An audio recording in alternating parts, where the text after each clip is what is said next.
Sorry,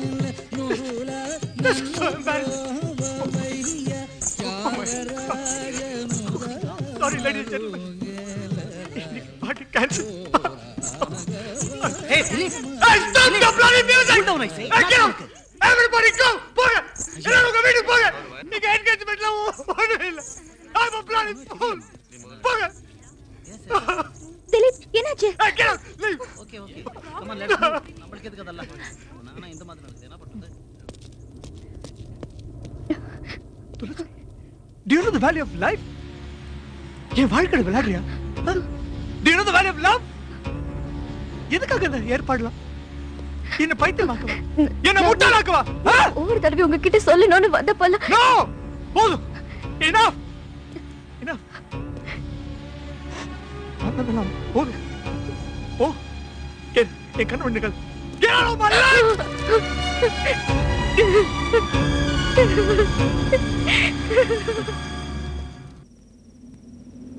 நெல்ல எங்க தனியா அந்த பாதிராத்துல கிளம்பிட்ட நீ?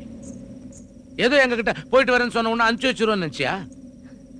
இந்த பாருமா, இந்த கழவனுக்கு ஒன்றும் தெரியாதுன்னு மட்டும் நினைச்சுக்காத. ஆரம்பத்துல இருந்து நான் சந்தேகப்பட்ட மாதிரி தான் ஒவ்வொரு காரியமும் நடந்துட்டு வருது. பச்சையாவே கேட்கறேன், எங்க வீட்டுல நுழைஞ்சதுல இருந்து ஏன் எல்லாரையும் பார்த்து மிரண்ட மாதிரியும் பயந்த மாதிரியே இருக்க நீ? என்ன நடந்துச்சு? என்ன ஒண்ணும் கேட்காதீங்க, தயவு செஞ்சு என்ன ஒண்ணும் கேட்காதீங்க ப்ளீஸ். என் வாயில இருந்து உண்மைகளை வரவழைச்சீங்கன்னா அது பல பேருக்கு வருத்தத்தை தரும். என்னோட கஷ்டம் என்னோடவே போட்டோம்.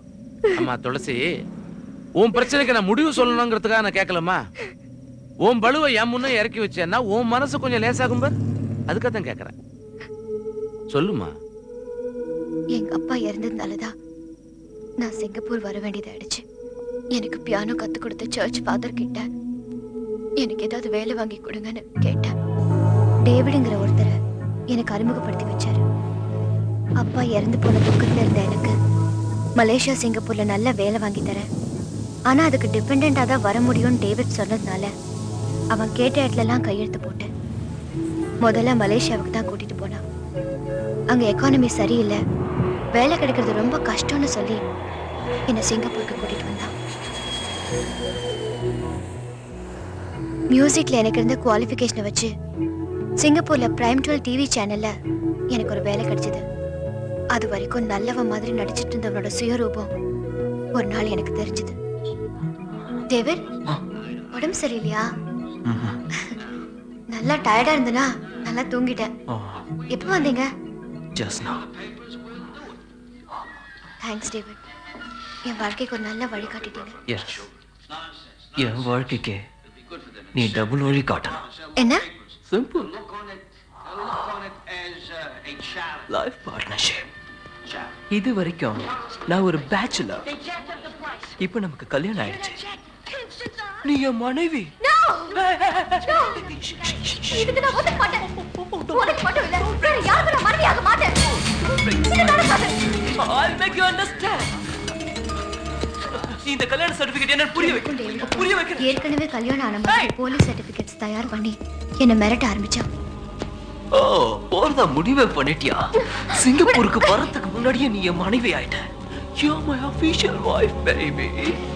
என்ன உளற? மேரேஜ் சர்டிபிகேட்டா? அதுல நீ சைன் பண்ணிருக்க. ஏற்கனவே பிளான் பண்ணி தான் கூட்டிட்டு வந்தியா? Yes.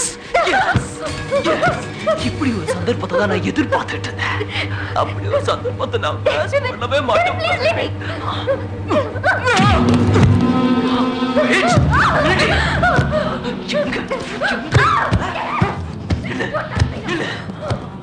சாப்பாட்டுக்காக நான் வேலை வாங்கி கொடுத்தா நீ எனக்கே தண்ணி காட்டுறியா? It's not nice, baby.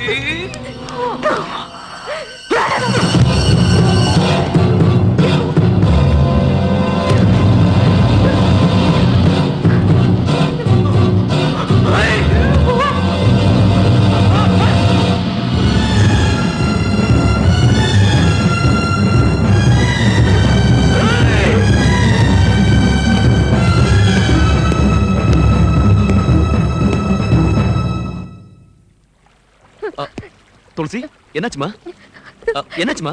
அதுக்கப்புறம் என் கூட டிவில வேலை பார்த்துட்டு இருந்த மிஸ்டர் குமார் சிங்கப்பூர் ரேடியோவில் வேலை செய்யற கல்பனாவையும் மாலினியும் எனக்கு அறிமுகப்படுத்தி வச்சாரு.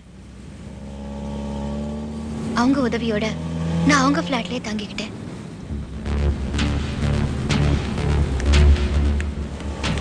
ஆபீஸ்க்கு போகும்போது வரும்போதெல்லாம் என்னை சித்திரவதை பண்ணிட்டு இருந்த டேவிட் ஒரு நாள் எல்லை மீறி போனான்.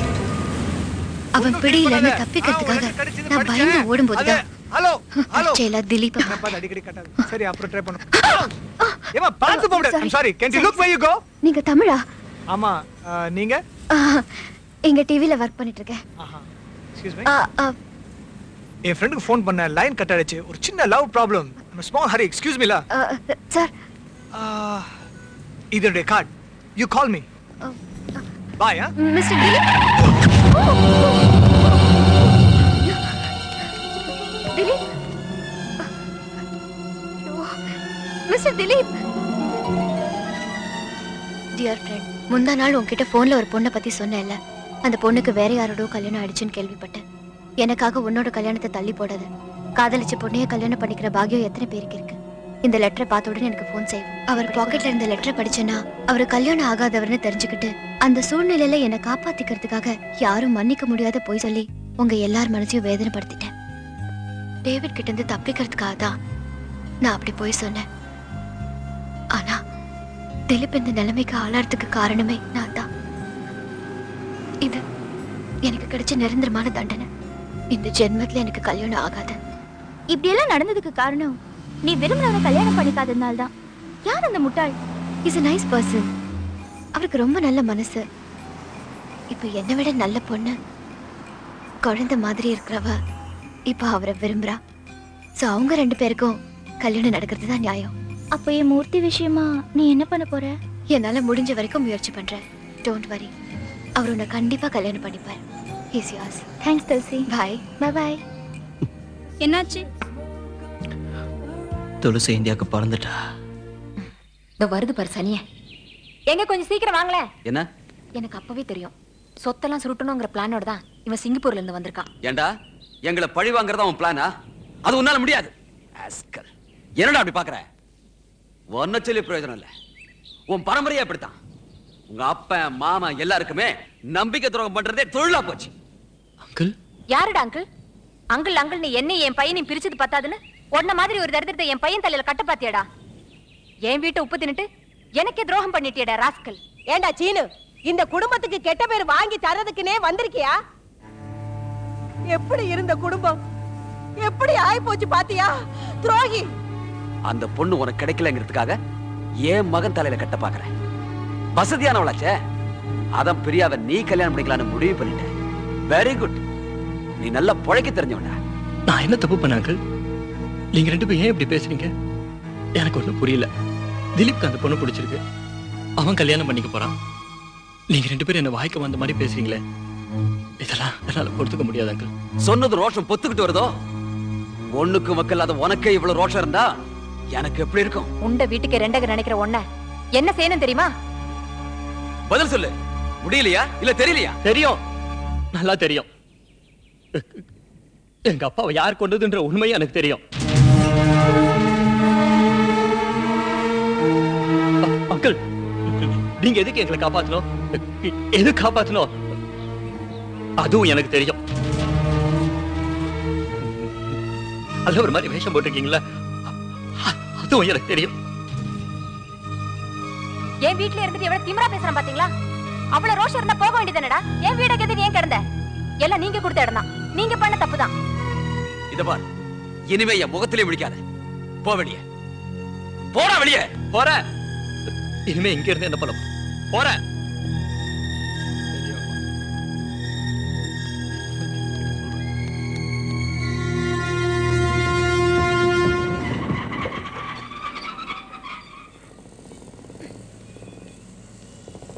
சீதமதாரா போலாமா? போலாம்.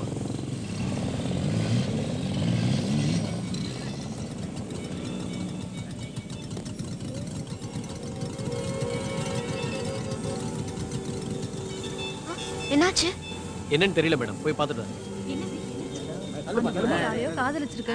அவங்க அப்பா அம்மா வேற இடத்துல கட்டி கொடுத்துட்டாங்க. வாழ பிடிக்காம தற்கொலை பண்ணிருச்சு. ఏంటో ఈ కాలం పిల్లలు మనసు చోట మనవ చోట பாவம் பிச்சு பிள்ளை. இந்த ஊர்ல எல்லாம் இதே மாதிரி கேஸ் தாமா. Love failure. வயசு பசங்க காதல்னு காதலிக்கிறாங்க. ஆனா பெரியவங்க ஜாதி மதம் அது இதுன்னு சொல்லிட்டு காதல் கல்யாணத்தை வெறுக்கிறாங்க. அந்த பொண்ணுக்கு விருப்பம் இல்லாம கல்யாணத்தை முடிச்சிட்டாங்க. மனசுல ஒருத்தனையும் மனவரையில வேற ஒருத்தனையும் எப்படிமா? இதுக்கு யாராலையும் பதில் சொல்ல முடியாது இல்லையா? இந்த விஷயத்துல மட்டும் எப்பவும் பெரியவங்களுக்கும் சின்னவங்களுக்கும் ஒத்து வராதுமா.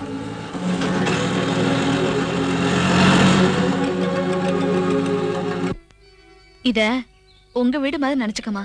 மனசுல எதையும் வச்சுக்காம ஃப்ரீயா இருங்க. அம்மா நானும் சீனும் வெளியே போயிட்டு வந்துடுறோம். குடிச்ச உடனே வெறி வர்ற மாதிரி கொத்தமல்லி ரசம் போட்டு வை.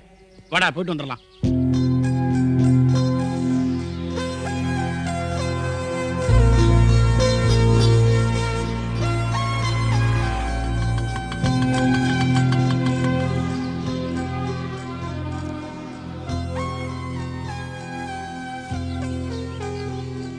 யார் நீங்க? உங்களுக்கு என்ன வேணும்?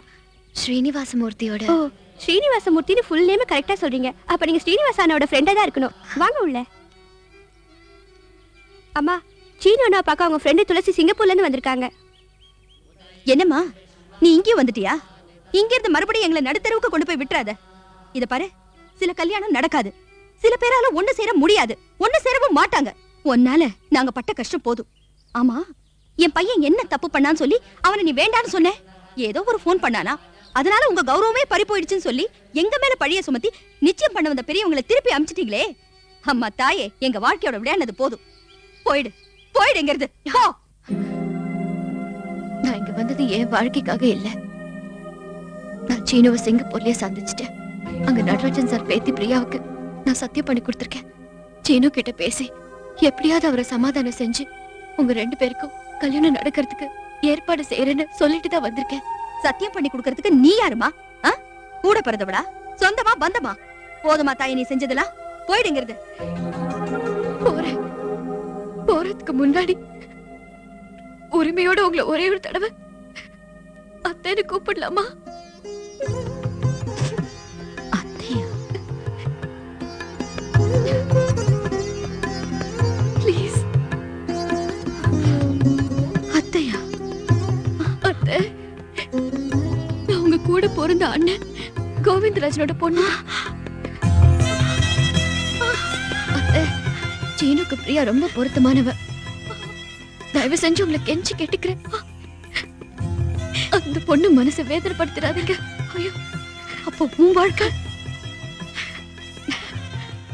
சில கல்யாணம் நடக்காது. சில பேர் ஒண்ணு சேர்க்க முடியாது. சில பேர் ஒண்ணு சேரவே மாட்டாங்க. அத்தை, நான் போறேன் நிரந்தரமா.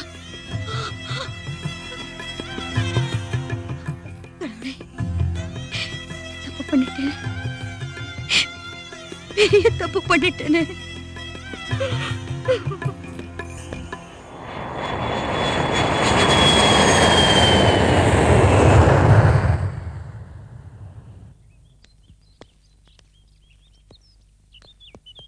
வக்கல் போடுறாங்க. ஹாய் சீனு. வாங்க சார். உட்காருங்க. இவங்க தான் என் ஒய்ஃப். ஹலோ. வணக்கம்மா. ஹே, who is she? எங்க அம்மா. ஓ, ஹாய் அம்மா. சாரி, ஹாய் அத்தை. நிச்சயமா துளசி வந்து என்ன பத்தி சொல்லிருப்பா. No waste of time. உன்னை நான் உடனே கல்யாணம் பண்ணிக்கணும். சிங்கப்பூர்ல இருக்க என் சொத்து பூரா உன் பேர்ல எழுதி வச்சிடறேன். மாட்டேன்னு மட்டும் சொல்லிட்டாதுப்பா. ஓகே, நான் நேரடியாவே கேக்குறேன். என்ன கல்யாணம் பண்ணிக்க முடியுமா முடியாதா? Say yes or no. இந்த பாரு பிரியா, நான் ஒரு சாதாரண குடும்பத்தை சேர்ந்தவன். என்ன கல்யாணம் பண்ணிக்கிட்ட கூட நீ சந்தோஷமா இருக்க முடியாது. உன்னை மட்டும் இல்ல, நான் வேற யாரையும் கல்யாணம் பண்ணிக்க மாட்டேன். Hey, wait. I know your problem. அப்படின்னா நீ ஒரு பொண்ணை காதலிச்சிருக்க. இந்த விஷயத்தை ஏன் மறைக்கிற? துளசி கூட ஒண்ணு மாதிரி தான். திடீர்னு திலீப்போட நிச்சயதார்த்தத்தப்போ ஐ எம் சாரி, எனக்கு இதுல சம்மதம் இல்லைன்னு சொல்லிட்டா. நான் ஒருத்தரை மனசார காதலிக்கிறேன், வேற ஒருத்தரை என்னால நினைச்சு கூட பார்க்க முடியாதுன்னு சொல்லிட்டா. இவ்வளவு நடந்ததுக்கு அப்புறம் நீ காதலிக்கிறவங்க கிட்ட போய் நான் உன்னை விரும்புறேன்னு